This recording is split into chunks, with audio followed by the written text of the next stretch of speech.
here for 2 days, and don't you hate it when somebody comes in and just kind of screws up your program? So for 2 days, you guys would like to learn the front, you sit right in the front, right there by the PowerPoint. All of a sudden, there's somebody talking and there's no PowerPoint. Or you get to the back because you want to be able to sneak out. You got to use the bathroom. You still at the end because you need leg space. You do something, and all of a sudden, somebody comes and decides, I'm going to talk from back here.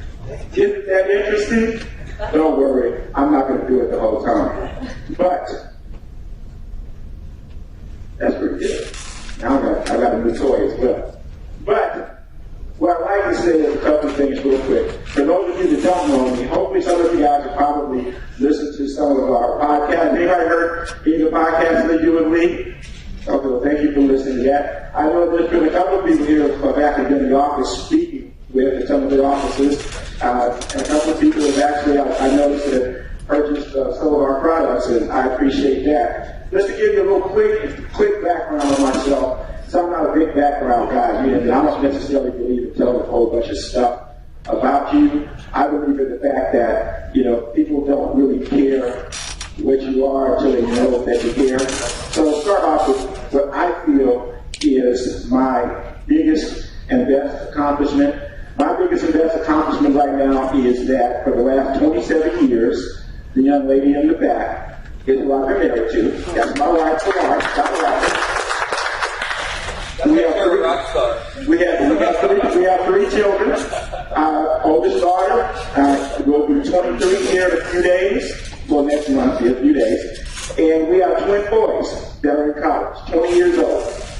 Guess what I would do every day, just like you guys do? Every day for the last 27 years, I've gotten up in the morning and I've been a real estate agent. Now, I take congratulations and condolences for that. No, actually, I love what I do. I love being a real estate agent because what I actually love about this business is I love helping people. I love helping people long before I was blessed, and not me, David, some of these guys with the Monster Program. But the Monster Program is fantastic. But what I want to talk to you is, not only is the Monster fantastic, there are some certain things that we just do as realtors, no matter what, that have to be done. So we're going to talk a little bit about lead conversion today, at least my theory of it. We're going to talk about what I feel is the secret sauce of lead conversion. Does anybody have any idea what that is? Thank you. All these things, right? You know what it all is? It really is all in the follow-up. So you got the lead generation is all about the follow-up. So what do you do after it? What after you when you get that lead? So we all need somebody. Does anybody think that you know somebody right now somewhere in the world that would want to buy or sell a home? I mean, anybody. Would you like to buy or sell a home? I mean, everybody knows somebody at least lives, rents, or stays in a home, right? So that you know somebody that does. I hope you guys don't mind, but because sometimes in some of the talks that I do, I'll tend to get a little raw with it. Don't laugh. You sound like you're going to one of my talks. I am going to refer to my notes a little bit, off and on. And you know what? I woke up one day and realized I was old. That 20/20 vision meant I need reading glasses. So, every now and then, you'll see me refer to my notes. I might have to put on some glasses. It's not my writing is bad. I actually even typed it and can't see. So, just bear with me on that. So, in our lead conversion, a couple of things here that we'll talk about is the follow-up. I also want to discuss with you how you actually build some rapport with people, whether it's your monster, whether it is another lead revenue generating source. And lastly, but the opposite, I think is the most important part, and Brad, when he was talking a little bit ago, hit on this, and I think that that's your mindset. And your mindset, in a lot of cases, is what's your big why. And we'll get into that, okay?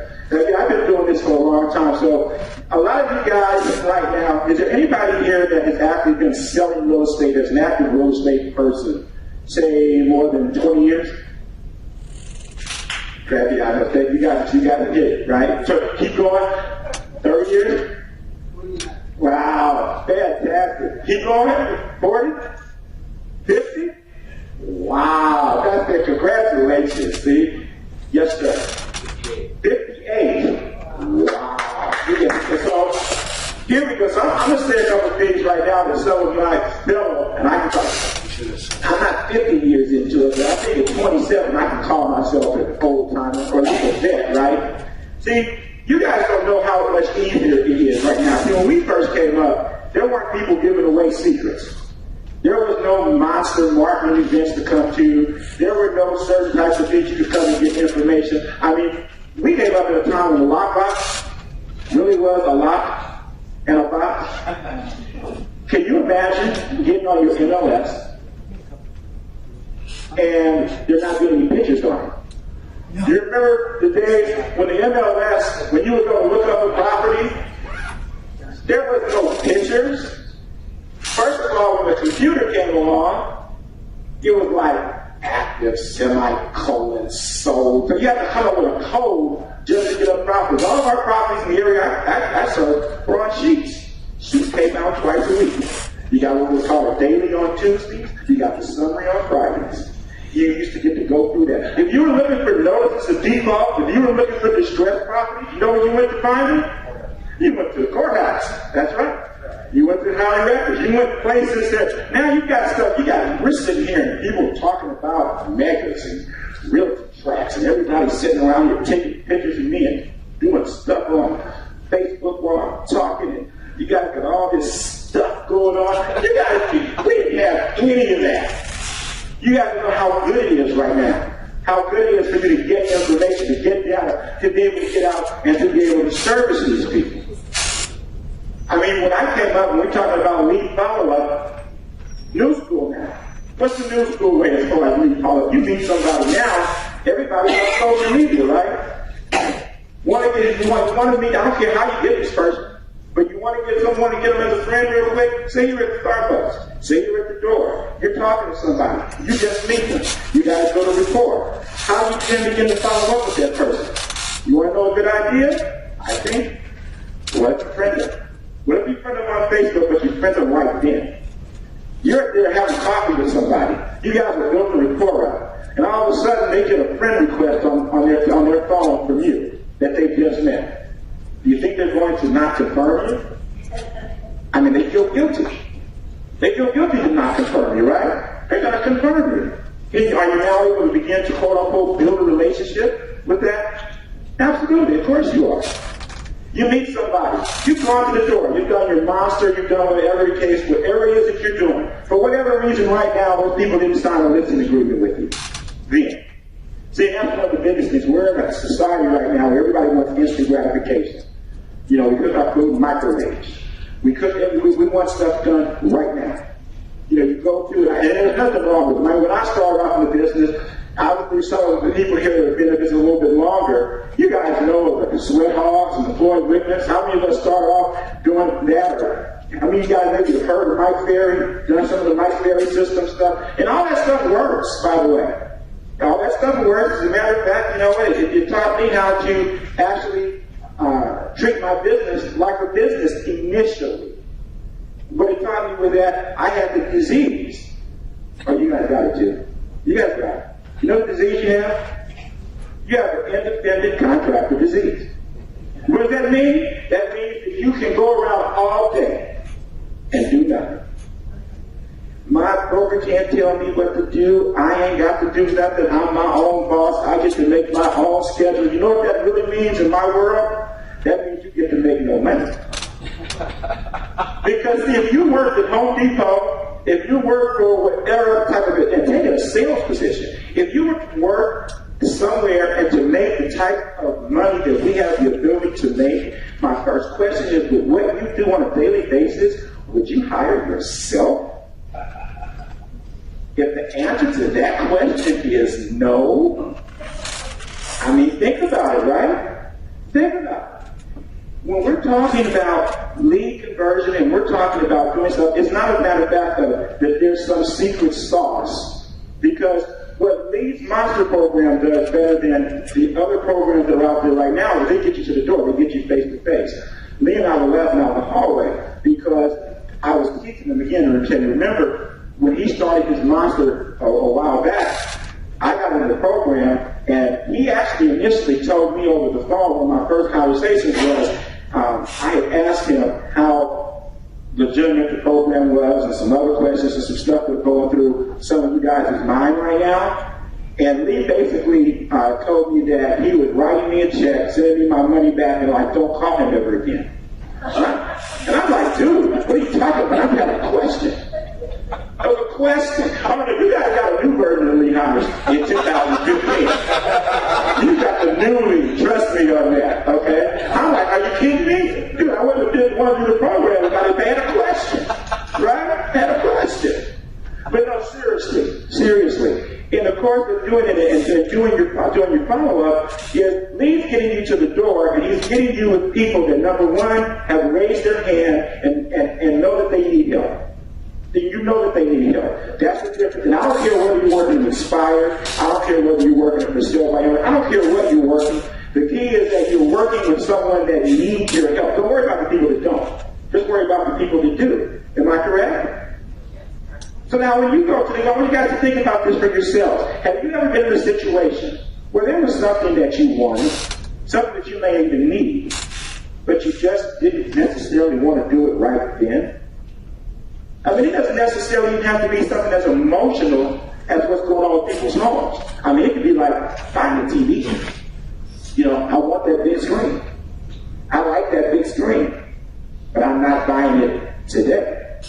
I might buy it next month. I might buy it for Christmas. I might buy it whenever. But I'll tell you what, if there's a person, a salesperson or whatever, that has shown you and given you and delivered information to you, give you information that is crucial and critical to whatever it is you're looking to do, and if that will follow up from you and follow up with you and do it from an authentic place. You hear me say a lot. An authentic place, meaning that you really, really care about what their need is, what they're looking to do. When it comes time for them to actually make that decision and they're ready to do it, who do you think they're going to call? They're going to call, they're going to talk to you. And when they call and talk to you at that particular point, we call those come listens, right? Now, there was a whole lot of work done before the come listening. I don't really care what it is that you've been doing. People don't look and say, I want to buy a house today, or I want to sell a home today. There's a good possibility that for whatever reason, even if it was not the process of a monster, that they have been looking, following, thinking, know something about you before they decide to make that phone call. That's just the way it is. I mean, that's the way we do things, right? Think about the way you do business. Fred had a good thing that he said, though. When you're dealing with people that are in distress, you have to think of them from whatever place that they're coming from. Think of them from the place that they're coming from. Now, if they've gotten to the point to where they've allowed you to come to their door, you've made an appointment, it's time to go ahead and make that, help that homeowner out at that particular point. They have to really feel that you understand where they're coming from, that you have their best interest at heart. If their best interest and what they're looking to do at that particular time is a loan modification, why are you sitting there trying to sell them on a short sale? Don't try to sell them on a short sale. Allow it to happen. And by allowing it to happen, what are you doing?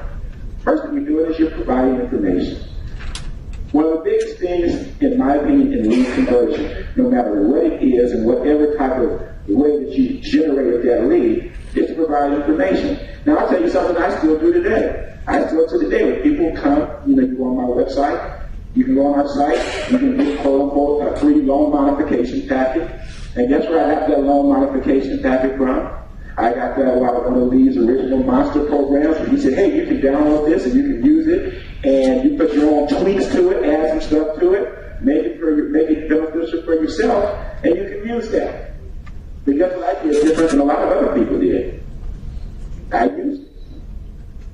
Is that an item of value? If you're thinking about doing a loan modification, or if you've got an issue or something right now, and you're able to go onto a website and you're able to actually generate immediate how to do a loan modification, how to get information, how to get yourself out of debt, if you can immediately download that, don't you think that's a value?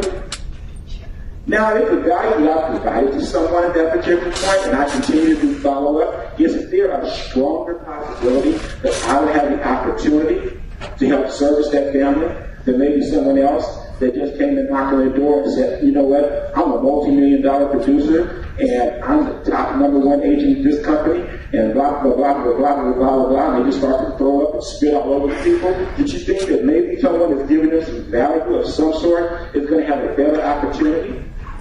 Again, put yourself in their shoes. I mean, if you want in real estate, would you know what a multi-million-dollar producer is? If you were behind with a payment on your home, would you care? Seriously, would you care? Would you care, that, I just sold a quadrillion houses last minute, and you know what, everybody in the world loves me, and you're behind on your mortgage payment, and you're thinking right now, what am I going to do to help my family? Do you care? See, the first part about lead conversion is you got to get people to understand, love, trust, that you're going to do the best job you can for them, and you're going to have their best interest at heart. Let's go in front of the door. And I'm keeping this on the same lines of what you guys have been learning the whole time as far as your monster marketing. How many of you guys still write personal notes? Yes, no? For the last, I want to say 27. But one of the few things that I learned in the beginning that has stayed with me. And you think about it now. Again, you got a society where everybody wants something right then. How often do you get someone that actually handwrites a little personal note and follow up with someone? And maybe they'll provide them just a little something of value in that note. I don't know, it could be a $5 Starbucks card, it could be something to basketball, just something where it stands out just a little bit. I mean, I'll ask you, how many personal handwritten notes do you receive? Right? How many times when you've gone to the theater and you love the show, or you've gone to a restaurant, you had really great service, and you liked it, how many times has the manager of that restaurant, how many times has the person of that theater written you a handwritten thank you note and said thank you for coming? But you still go. You refer them out anyway, right? So what happens though when you step that up a little bit? You have met with a homeowner. They are in distress. They did not live with you right now. What if you sent them a handwritten note, and that handwritten note got to them within the next 24 hours? Because that's also the key. They can still remember who you are. And what if that handwritten note that you were writing didn't say something like, hey, think you're living in your house and you're ready to sell, call me. What if that handwritten note had actually something to do with their circumstances and their situation, which would be a little bit more uplifting for them? Do you think that would stand out a little bit? Do you think that perhaps that would continue to build a little trust? To get them to, if they get to the point to where we know odds are it's going to be that they're going to need our help, they call us. What if they actually get a loan out of this and you don't get to listen? Is that okay? Absolutely. And let's suppose that you were able to help them and they were getting that loan modification. Guess what you just become? Oh no, you're the Superman, Superwoman. You're it.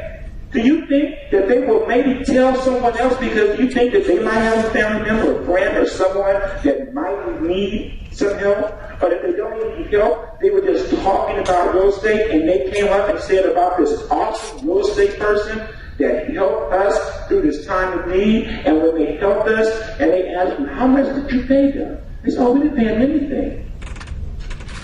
He or she just came and they provided service, they gave us information, they talked about us, they called the bank for us, they did this, they did that, and what do you know, we were able to save our home. Now, sooner or later, there's a strong possibility that they may sell their home down the road. Who do you think they're going to call? Assuming, of course, you stay in touch with them. Because you want to lose them? Have them call you and say, hey, Elgin, I'm happy. I saved my home. I got a loan modification. This is great. You tell them, fantastic. This is the stress owner, I'm glad. And you hang up the phone, you go, oh, shh. Can't say that right. It's being taped. And you never talk to them again. What are they going to feel? They're going to feel like, yeah, that was all just an act. You don't care that I got my loan modification. You don't care. Because you look and see in some of the statistics, there are quite a few people who do loan modifications, and they still at some point wind up having to sell their home. Did you guys know that everybody that maybe is looking to do a loan modification, particularly if they started in the last year, 2 years ago, may not understand that not only that they're not going to necessarily qualify for a loan modification, but that they have to have equity in their house? Did you know that just because someone is a distress sale doesn't necessarily mean it's a short sale? For those of you that have been in business a while, how many times did you go back into your own database? We're talking about lead conversion, right? We already know that it's easier to convert with people once they know you, love you, and trust you. What about people that you sold homes to? Do you think that there's anybody that you may have sold a home to that may be experiencing some sort of life-changing event? Maybe their job situation's changed. Maybe something's happened in their family. Maybe they got a bad loan and the loan's adjusted.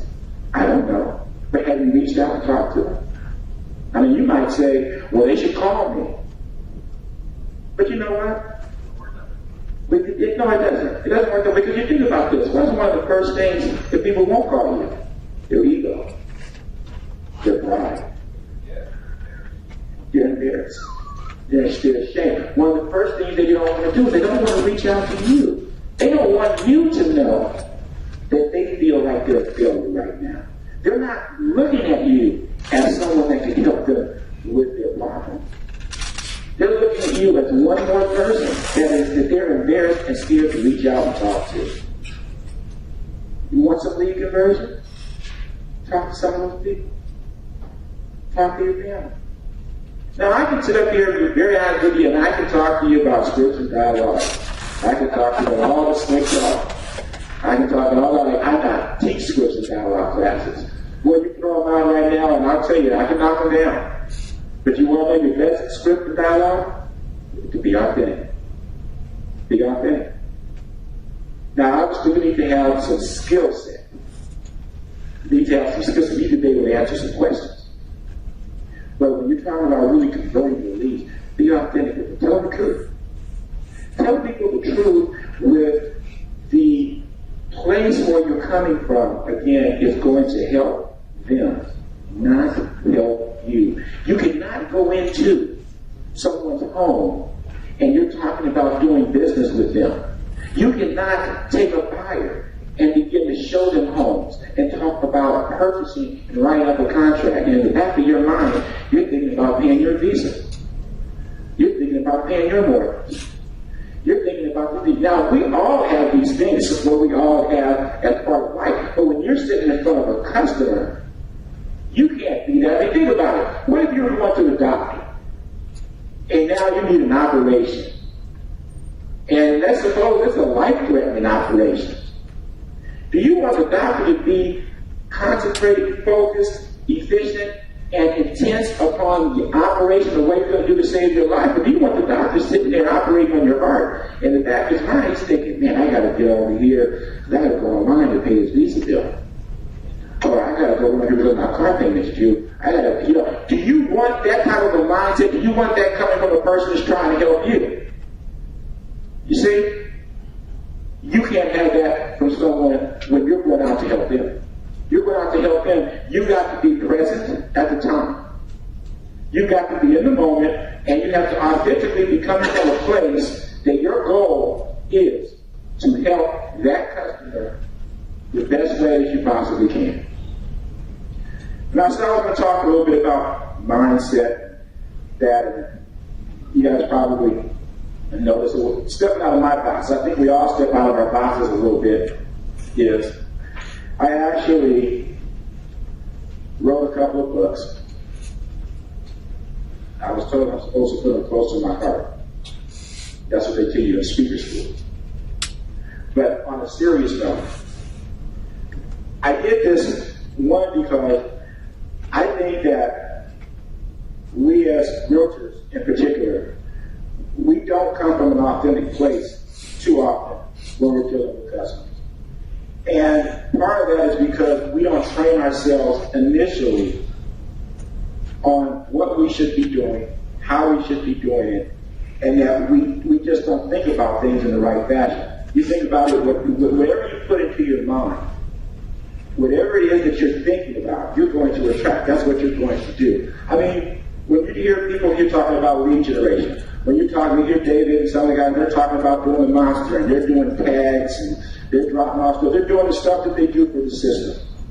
I don't know. We can ask David. We can ask him. I don't know if he wakes up every morning and the first thing he thinks is, oh, man, I can't wait to get out there and lead generate. That's just not the first thing that a person thinks about. It's part of what our business is. That's part of what you do. And you can call it, whether it's a monster program or no matter it is, that you have to do some sort of lead generation. That's part of what we do.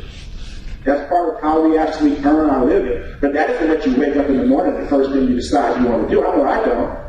And I know I lead generate every day. But that's not the first thing. But you have to have the proper mindset to that. And part of the proper mindset to that is, why are you doing this? What are you really doing this for? Why are you selling real estate? What are your goals and what are your purposes? Now, most of the time you're going to think about is goals. Anybody ever have any goals? Written goals. Right? I tell you, if you don't have any goals and you don't have any written goals, basically what you got are dreams, you got wishes. Anybody here make New Year's resolutions? Good. Good. The reason why I say that's good is because generally about January 2nd or 3rd, it's over with, right? Right. So you think about it. You have goals, you have dreams, and please don't stop dreaming. And if you don't have goals, you need to write some goals down and put a plan together for that, but that's like a whole different section. But that being said, I'm a firm believer that your goals and your dreams, although they can carry you to a certain place, they can't carry you through it. Now, what do I mean by that? Say you got a story, real estate wise. Yes, it was 2002. I'll tell the story a little bit. I think it was 2002. But we started off the quarter, my wife and I, really strong. Started off the quarter really strong, and we had downsized our team. And we started off strong in the sense that we opened up 9 escrows that month of January. And all 9 of them were supposed to close February. Sounds pretty good, right? Our average sales price, where we're at is, well, then it was down in the 3s, I guess. So it was still not bad. Not a bad start to the year. So, for whatever reason, we had a couple of escrows go the wrong way and they fell out. But hey, we have 7 more. It's not a big deal, right? I mean, you want them all to close, but okay. Next week, another 2 or 3 fall out. A little concerned, but you're like, okay, you still got your income coming in. Remember, we don't get paid until the escrow closes either, right? And by the way, escrows always do 1 or 2 things. They close or they fall out. Or they don't. No matter what they do, and no matter which way, you always need another one. 6, 7, 8, all 9 escrows fell apart. All 9 escrows fell apart. Was Dave in on the transaction? Not yet. No, absolutely not. So, how many of you would have 9 escrows, all 9 of them fall apart, and the next day you were doing monsters and call expired? How many of you wake up after having 9 escrows fall apart? How many would just rather switch your risk? Maybe just look for another line of business. Up yourself, come up with a story, put a mask on, go to 7-Eleven. I don't know. How many of you would have thought about doing something else? The last thing you probably wanted to do the next day is get up and do whatever your lead generation source is. You know what brought you through that? You know what brings us through that? You know what it will be? It will be your big why. It'll be your big why. And your big why is different than what your goals are. Your big why is even different than what your dreams are, in my opinion. See, it's easy to say, you know what, one of my goals is to make more money. Yeah, yours too? One of my goals is I want a nicer car. One of my goals is I want a big house. None of that really matters by the time the night escort is closed. Those were not thought. You got to think about it. Real estate already is not a sexy business. I don't care what you say. You know, when I got into the business, I thought you got in a car, you drive around and looked at nice houses, you sold one, and everything was like before reality TV now, everything was familiar real estate agent, whatever it is, investor, LA, Miami, and all over the world, right? That's the dream. And that's exactly what that was. What got me through that? And what gets us through this all the time is my big why. Big why for me is my family. Big why for me is my family. But not just my wife and children. My big family for me is I want to leave a legacy. I want to leave a legacy for my children's children's children's children's children's children. I want somebody to think back that great grandpa Elgin was such a bad guy. Somebody has to start something. And in our family, I decided that was what I was going to do. I was going to start something. And I'm not just talking about monetary stuff. I'm talking about stuff about my name. I'm talking about stuff about how hopefully I'll live my life. I'm talking about stuff that can hopefully carry on through generations of walkers. 9 escrows didn't define that. You know what it did? It made me get my butt up because there's a whole bunch of unborn walkers that were depending on me to get up. See, your mindset has to be right because we're all going to get knocked down. If you ever see somebody get in a fight, get knocked down. The key is getting back up. Recover. Refocus. Recover. Refocus. That's what you have to do. How long does it take you to refocus? How long does it take you to recover? See, 9 escrows knocked you down. I mean, yeah, I went down for a little longer than maybe normal. But you got to get up. And you got to get refocused. Because guess what? If I lay it on the mat, you know what they're going to start doing when you're on the ground? They kick you. They step on you. They stomp you. You know? You can't have that happen. I know what your big why is today. I'm going to take you to go learn and figure out what your big why is. Because your big why is going to carry you through. Your big why is going to have you follow up with your leads. Your big why is going to take you to the door. Your big why is going to have you do your monsters. Your big why is going to have you do whatever it is that you do to generate the revenue streams that you have. Your big why. And that starts with your mind. What do you guys tell yourselves?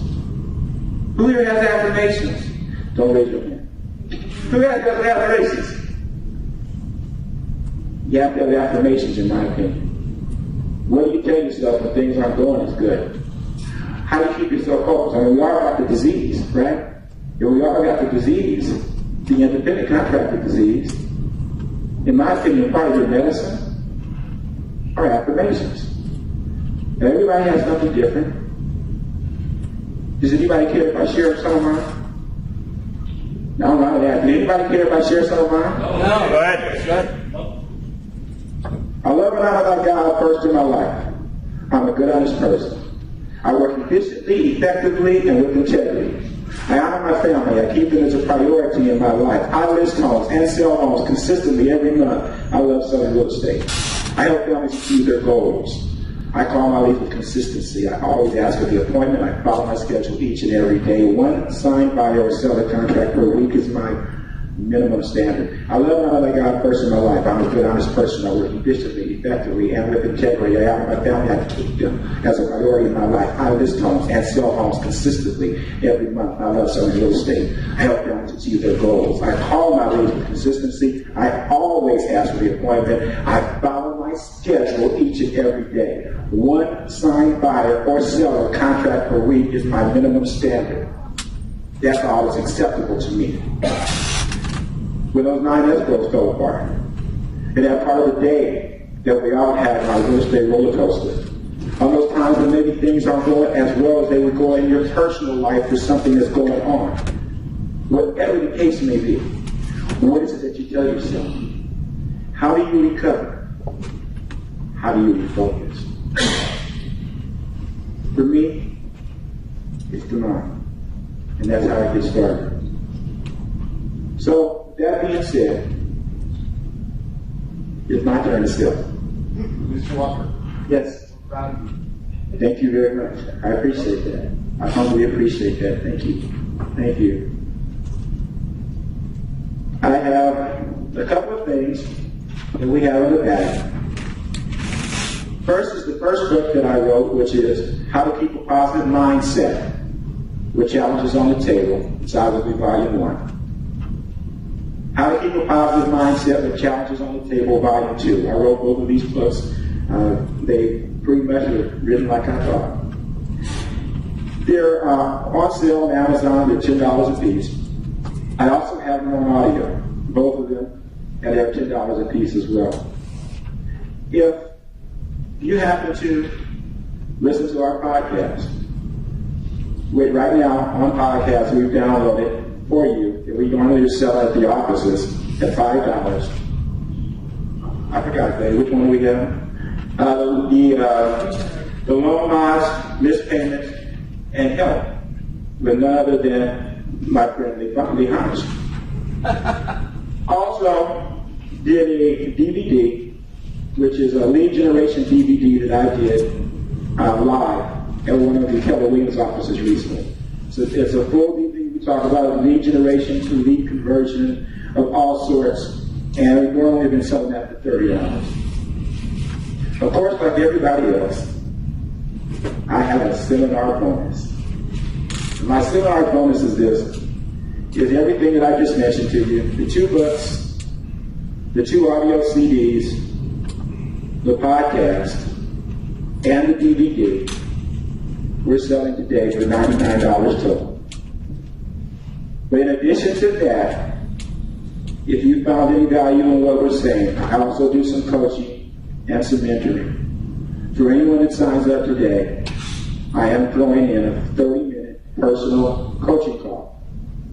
30-minute personal coaching call with you over the phone or Skype, whatever is convenient for you, for free.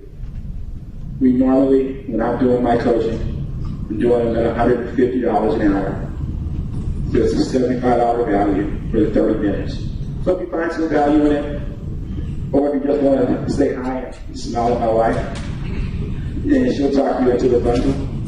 Or if you like any of the other items that we have, they're available.